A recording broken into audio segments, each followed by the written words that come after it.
And so having to not only coordinate within so many different groups, and and then another example of like having to coordinate, like when we saw a lot of companies were sending out pulse surveys over, during the pandemic.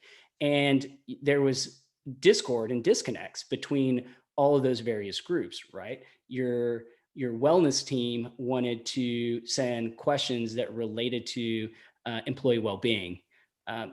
Diversity and inclusion wanted to send questions that related to inclusion and belonging. Then you had, in talent management, they were trying to continue the engagement process. And so all of those groups are somewhat competing for important real estate on the, for the employee survey. And you're fighting over, one or two questions. Can I just please get these added to the survey?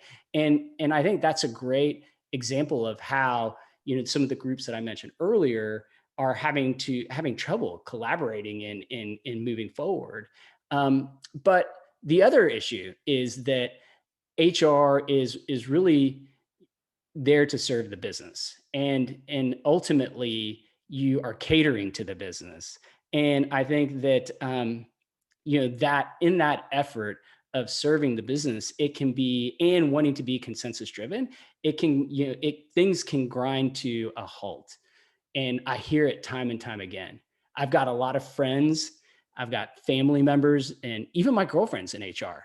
And it's a recurring conversation I seem to have it all the time. And that is, it's so hard to get things done. And it's so close. Like I think some of the organizations are obviously better than others, but some of the best performing organizations, even then, you're so close to being able to do such great work, and then things just start falling down, and timelines get delayed, and I think that's a very common story in HR.